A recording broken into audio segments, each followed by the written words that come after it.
பூரண பரிசுத்தராகிய இயேசு கிறிஸ்துவின் நாமத்தில் உங்கள் யாவருக்கும் என்னுடைய அன்பான வாழ்த்துக்கள்.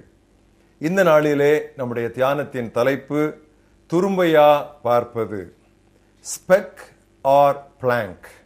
வாசிக்க வேண்டிய பகுதி ரோமர் 2ஆம் அத்தியாயம் முதல் 11 வசனங்கள். மற்றவர்களை குற்றவாளியாய் தீர்க்கிறவனே, நீ யாரானாலும் சரி, போக்கு சொல்ல உனக்கு இடமில்லை. நீ குற்றமாய் தீர்க்கிறவைகள் எவைகளோ அவைகளை நீயே செய்கிறபடியால் நீ மற்றவர்களை குறித்து சொல்லுகிற தீர்ப்பினாலே உன்னைத்தானே குற்றவாளியாய் தீர்க்கிறாய். இப்படிப்பட்டவைகளை செய்கிறவர்களுக்கு தேவனுடைய நியாய தீர்ப்பு சத்தியத்தின்படியே இருக்கிறது என்று அறிந்திருக்கிறோம். இப்படிப்பட்டவைகளை செய்கிறவர்களை குற்றவாளிகள் என்று தீர்த்தும் அவைகளையே செய்கிறவனே, நீ தேவனுடைய நியாய தீர்ப்புக்கு தப்பிக்கொள்ளலாம் என்று நினைக்கிறாயோ?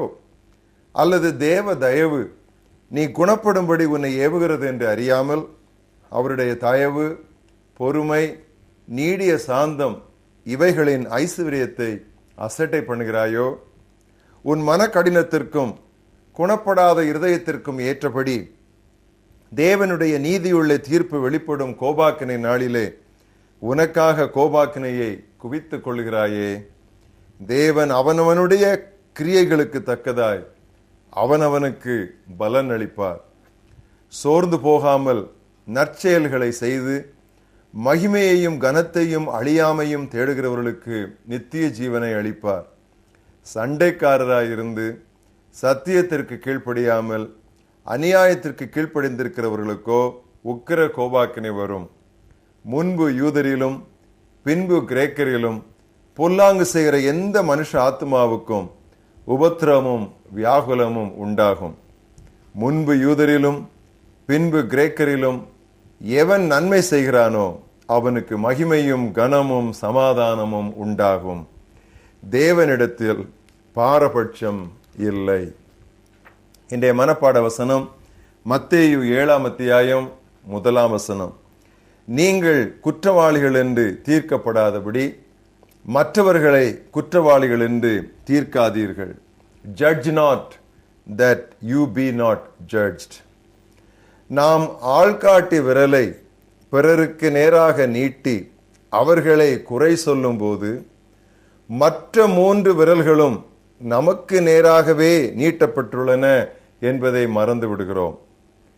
நீ உன் கண்ணில் இருக்கிற உத்தரத்தை பார்க்காமல் உன் சகோதரன் கண்ணில் இருக்கும் துரும்பை பார்க்கிறது என்ன என்று நமது ஆண்டவர் சவால் விட்டு கேட்கிறார். நாம் மற்றவர்களை தீர்க்கிற தீர்ப்பின்படியே நாமும் தீர்க்கப்படுவோம்.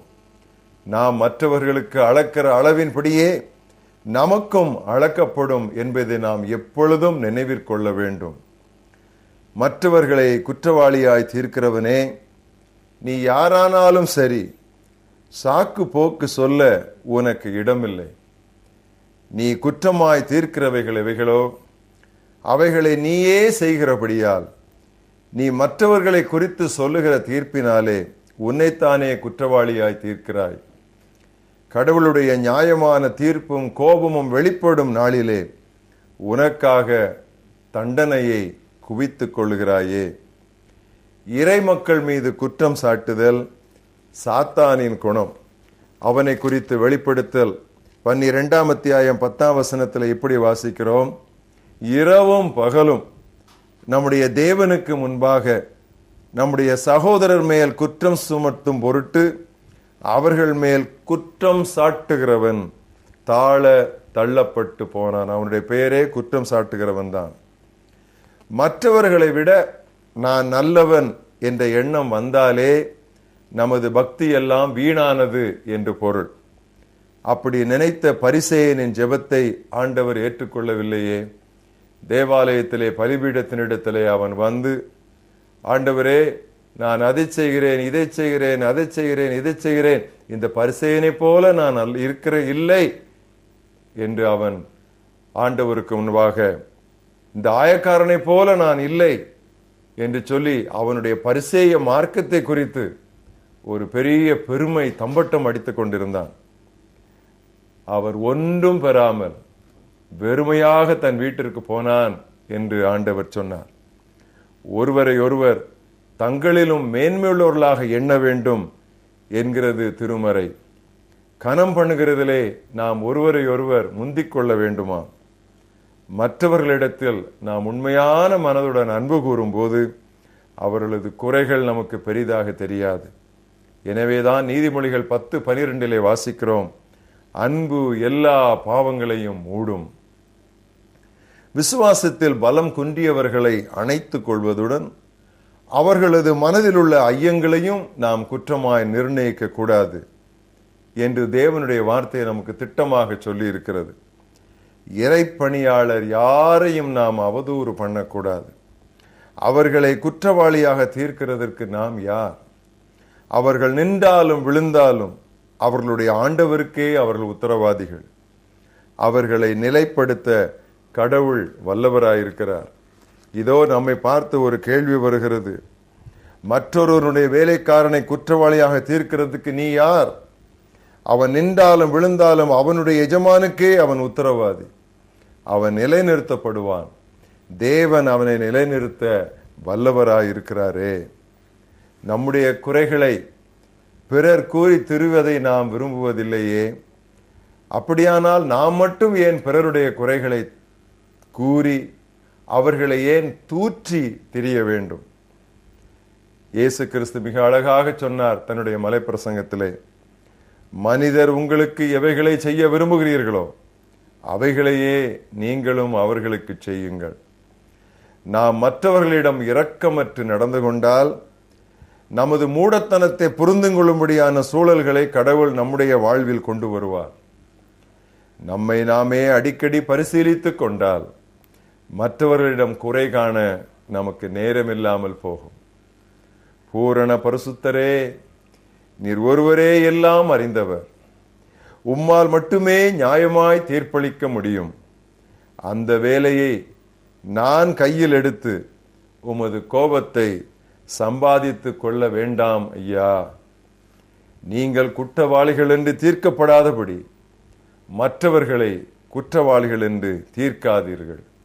Judge not that you be not judged. நல்ல ஆண்டவரே, இந்த அருமையான சத்தியத்திற்காக நாங்கள் உமக்கு நன்றி சொல்லுகிறோம். எத்தனை முறை ஆண்டவரே அவசரப்பட்டு ஆத்திரப்பட்டு மற்றவர்கள் மீது பழி சாட்டி குற்றம் சாட்டி தீர்ப்பளித்து விடுகிறோமே ஆண்டவரே. எங்கள் மேல் இரக்கமாயிரும். எங்களுடைய கடந்த கால தவறுதல்கள் இந்த பகுதியிலே எங்கெங்கே காணப்பட்டனவோ அத்தனையும் கர்த்தர் எங்களுக்கு மன்னிக்க வேண்டும் என்று ஜெபிக்கிறோம். இனியாவது ஒவ்வொருவரையும் கண்ணியமாக நாங்கள் நடத்த உதவிதார். ஒவ்வொருவரை குறித்து நாங்கள் மிகவும் கரிசனை கொண்டிருக்க உதவிதார். கண்டனம் பண்ணுவதற்கு நாங்கள் துடிக்க வேண்டாம் ஆண்டவரே.